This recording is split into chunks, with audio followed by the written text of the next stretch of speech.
হচ্ছে গণঅভ্যুত্থানে নেতৃত্ব দেওয়া যে যুবকদের দিয়ে গড়া সংগঠন এনসিপি, তারা জামায়াতের সাথে যোগ দিয়েছেন আসন সমঝোতার কথা বলে বা নির্বাচনে জোট করতে গেছেন। এই বিষয়টা হঠাৎ করে আসার পর সারা বাংলাদেশে একটু মানে আলোচনার কেন্দ্রবিন্দু হয়ে পড়েছে। এনসিপি জামায়াতে কেন যোগ দিল? আমার প্রশ্ন একটা, এই জামায়াতে যোগ দিলে ওদের লাভও কি বা ক্ষতি কি হতে পারে? আচ্ছা, এই প্রশ্নটা একটু পরে আসি। তার আগে সাইফুল ভাই যে কথা বলছেন সেটা লেভেল প্লেইং ফিল্ড নিয়ে কথা হয়েছে। পলিটিক্যাল মাঠটা এখন কেমন? 4টা প্রবলেম মাঠে হচ্ছে। 4টা প্রবলেম কি আমি বড় দলের বলবো, কারণ বড় দল মানে আমি দলের নাম বলার কোনো প্রয়োজন নাই। সম্ভাব্য কারা ক্ষমতায় যাবে নির্বাচন হলে এরা একটা গুঞ্জন আছে, কিন্তু রাজনৈতিক মাঠটা যেভাবে আছে তাতে কিন্তু একদম সুষ্ঠু নির্বাচন না 60% সুষ্ঠু হইলেও কিন্তু বলা যাবে না কে নির্বাচনে জয়ী হবে। এটা গেল একটা দিক। দ্বিতীয় দিক আসেন,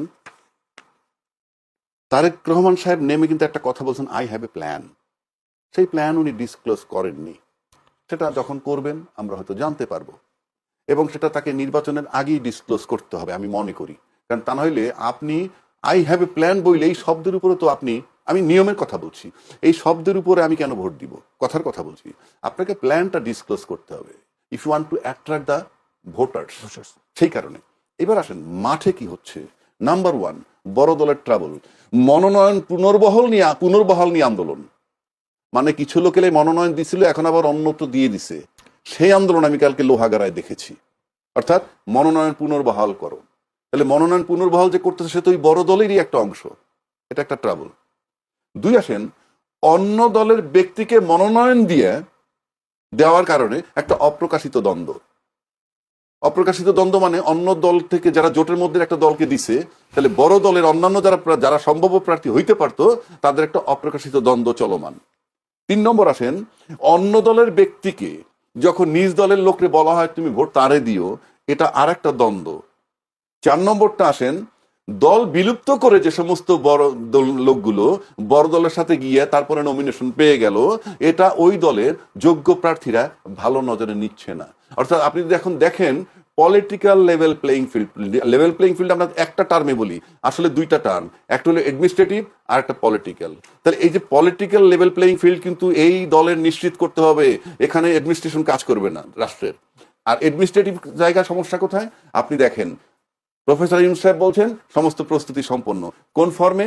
লেভেল প্লেইং ফিল্ড। আপনি যদি হাদির গুলিটা চিন্তা করেন, মারা গেছে, সে কিন্তু প্রার্থী ছিল। চিটাগাং 8 বিএনপির প্রার্থী গুলিবদ্ধ, সেও তো ছিল। 2 নম্বর, আপনি অস্ত্র যেগুলা রিকভার করতে পারেননি, এবং পুলিশের হারিয়ে যাওয়া অস্ত্র উদ্ধার করতে পারেন নাই। পুলিশের অস্ত্র উদ্ধার করার দায়িত্ব কিন্তু পুলিশের, পারেননি। আমি এক্ষেত্রে বলবো করেন নাই। কেন করেন নাই? ওনাকে কি প্রফেসর ইউনূস সাহেব নিশ্চিত করছে যে তোমরা উদ্ধার কইরো না? তাহলে আপনি বাজারে অস্ত্র আছে, আবার আপনি গানম্যান দিচ্ছেন। গানম্যান দেওয়ার মানে হচ্ছেই প্রশাসনিকভাবে আপনি ভালো অবস্থায় নাই, তাহলে আপনি গানম্যান দিবেন কেন? তারপরে যদি আপনি আসেন, এই হাদি হত্যার বিচারের দাবিতে ইনকিলাব মঞ্চের কিন্তু প্রতিদিন কলেবর বৃদ্ধি হচ্ছে, এটা আপনাকে মাথায় রাখতে হবে। এরা কিন্তু নির্বাচন পর্যন্ত থাকবে মাঠে। পাশাপাশি সৈয়দা রেজওয়ানা উনি বলছেন এই সরকারের মেয়াদেই হাদি হত্যার বিচার হবে, আপনার মনে আছে? এটা বলেছেন। আপনি ফেব্রুয়ারি 12 তারিখে চলে যাবেন, আপনি এই মেয়াদে কিভাবে বিচার করবেন? এটা কিন্তু কি ইন্ডিকেট বহন করে? তাহলে কি নির্বাচন পিছাবে না কি? একটা প্রশ্ন আসে ন্যাচারালি। আপনি ফেব্রুয়ারির মধ্যে নির্বাচন করবেন কেমনে? আপনাদের আরেক উপদেষ্টা আসিফ নজরুল সাহেব বলছেন এই পুলিশ রিপোর্ট আসার পর পরবর্তী 90 দিনের মধ্যে বিচার করবেন। Very confusing. তো এই যে বিষয়গুলো আপনি যদি চিন্তা করেন তাহলে কিন্তু আপনি স্টিল পলিটিক্যাল এবং অ্যাডমিনিস্ট্রেটিভ 2 ওয়েতে মাঠ ঠিক নাই। একটা এক্সাম্পল দেই, হাদিকে যখন সিঙ্গাপুরে চিকিৎসার জন্য নিল তখন বলা হয়েছিল ব্রেইনে অপারেশন করা হবে। খেয়াল আছে আপনার? বলা হচ্ছিল বডি স্টেবল না, তাই অপারেশন করা সম্ভব না। বডিতে যদি লেভেল প্লেইং ফিল্ড ধরেন, ব্রেনকে যদি নির্বাচন ধরেন, তাহলে আপনি দেখেন বডি কন্ট্রোল না করে অপারেশন করা যায় না। একইভাবে অ্যাডমিনিস্ট্রেটিভ এবং পলিটিক্যালি লেভেল প্লেইং ফিল্ড ঠিক না করে আপনি নির্বাচনে যেতে পারেন না। সুতরাং নির্বাচনটা যাচ্ছে তাই হতে পারে। এইবার আসেন আপনার একটা জবাব দিচ্ছি, জামাতে যোগদানে এনসিপি এর সাথে একটা প্রশ্ন যুক্ত করে, সেটা যদিও জামাতের সাথে সমঝোতা করলে এনসিপি কে কঠিন মূল্য চুকাতে হবে বলেছেন সামান্তা শারমিন। না, কঠিন মূল্য চুকাতে হবে বলতে এখানে আমি কঠিন মূল্য আমি ঠিক জানি না, ওটা ওরা বলতে পারবো ওদের কঠিন মূল্য কি। কিন্তু আমি সাদামাটা চোখে যেটা দেখি, যেটা বলতে চাচ্ছে, সমাজে আলোচিত করতে চাচ্ছে, যে শেষ পর্যন্ত রাজাকারের দলে যোগ দিচ্ছে। মানে বিষয়টা এইরকমই। আপনি যদি সিম্পল আসেন, বাংলাদেশে যে দ্বিদলীয় শাসন আমরা দেখে আসতেছি দীর্ঘ 53-54 বছর, আর যদি 90-এর পরের থেকে ধরি তাইলেও আপনি মনে করেন 35 বছর, এই 35 বছর কিন্তু দ্বিদলীয় শাসন, হয় আমি ক্ষমতায় নয় উনি ক্ষমতায়, এই কায়দায় চলে আসতেছে। এই দ্বিদলীয় শাসনে জামাতকে ব্যবহার করেনি কে? জামাতকে মন্ত্রী বানানো হয়েছে, এরশাদপত্র আন্দোলনকে জামাতকে সাথে নেওয়া হয়েছে কি? নাই। আচ্ছা, এইবার আসেন, জামাতে দায়িত্বশীল দুজন মুক্তিযোদ্ধা যোগ দিচ্ছেন, একজন মেজর আখতারুজ্জামান আর একজন কর্নেল অলি সাহেব। আচ্ছা, এখন কি কর্নেল অলি সাহেব আর আখতারুজ্জামান সাহেব ওনারা কি রাজাকারে রূপান্তরিত হইলেন, না ওনারা দুইজন যাওয়ার পর জামাত মুক্তিযুদ্ধ হয়ে গেল? সহজ ভাষায় যদি বলি, সব দলের ভিতরেই রাজাকার মুক্তিযোদ্ধা সব আছে, আপনি নিশ্চিত করে বলতে পারি। সুতরাং আপনার এই 53-54 বছর পর মুক্তিযুদ্ধের পক্ষ শক্তি বিপক্ষ শক্তি এই আলোচনা আর চলবে না, কারণ সব দলের সাথে জামাত যদি আলু হিসাবে মিশতে পারে বা আপনারা নিতে পারেন, তো এনসিপি জামাতের সাথে মিশলে দোষটা কেন? কারণটা কি? আপনার কর্নেল অলি সাহেব তো মিশছে, যিনি বিএনপির মতো দলের প্রতিষ্ঠাতা জিয়াউর রহমান সাহেবের সহযোদ্ধা ছিলেন, এই এলডিপির কর্নেল অলি। সুতরাং এগুলো এখন ম্লান হয়ে গেছে, এই সমস্ত আলোচনা, এই ন্যারেটিভ বাংলাদেশে চলবে না। বরং যেহেতু দুইটা দলের ভিতরেই এখন জামাতকে সবাই ব্যবহার করছেন, তিন দলের সবাই এনসিপি সহ যদি আমি ধরি, তাহলে আপনাকে এখন যেতে হবে যে তৃতীয় কোন ফোর্সটা কোন দিকে যায়, সেটা যদি আপনি ধরেন যে সেই ইনকিলাব মঞ্চ কিংবা হাদি কবরে কেন্দ্র করে যেটা হয়েছে, সেটা কিন্তু কলেবর বৃদ্ধি হয়েছে। এবং আপনি দেখেন লক্ষ্য করে যে এনসিপি কে যদি জামাত অ্যাকোমোডেট করে থাকে, এতে একটা বার্তা যায়, এক, জামাতে মুক্তিযোদ্ধাও গেছে, দুই, বিপ্লবী চেতনা ধারণকারী যে দলটা সেটা হলো এনসিপি, যেটা নিয়ে কোনো ডাউট নাই, তাকে কিন্তু জামাত একসেপ্ট করছে। তো এই একসেপ্ট করলে জামাত, এনসিপি এবং তার সাথে যদি আপনি মুক্তিযোদ্ধা মঞ্চ নিয়ে আসেন, আর সরি ইনকিলাব মঞ্চ নিয়ে আসেন, তাহলে এটা কিন্তু একটা বার্তা যায়। সবশেষে যেটা আমি বলবো, আপনি এত কিছুর পরেও নির্বাচন যদি পরিশুদ্ধ হয়, আমি 60% শুদ্ধ বলছি, তাও যদি হয়, নির্বাচনের মাঠে কঠিন লড়াই হবে, কারো বিজয় নিশ্চিত, এটা ভাবতে পারবেন না। তারপরে আচ্ছা ঠিক আছে, আরপিও সংশোধন হওয়ার কারণে আলটিমেটলি বিএনপিরই লাভ হলো কেন? যার বিএনপিতে যুক্ত হতে অনেকে দল বিলুপ্ত করতে হচ্ছে অনেকের। আমি এটা বলতে পারবো না বিএনপি লাভ হইল না লোকসান হইল। আমরা অতীতে যেটা দেখছি সেটা কি, অতীতে ছিল আওয়ামী লীগের সাথে 14 দলীয় জোট, বিএনপি ছিল 4 দলীয় জোট। হ্যাঁ, এখন আওয়ামী লীগ মাঠে নাই, এখন হইলো বিএনপির সাথে একটা জোট আছে কিছু দলের, আর জামাতের সাথেও জোট আছে, ইসলামিক কিছু দল এবং এনসিপি যুক্ত হয়েছে। আর ওই যে দুইজন লোকের নাম বললো, এরা ইন্ডিভিজুয়াল হয়ে গেছে এখন, যদিও কর্নেল অলি সাহেব, বাট সে হেভি ওয়েট। আমরা যত কথাই বলি, বাংলাদেশের রাজনীতিতে সে হেভি ওয়েট। তো সেটা নিঃসন্দেহে তার ব্যক্তির ক্ষতি হইলেও আমার মনে হয় জামাত কিছু গেইন করার চেষ্টা করেছে।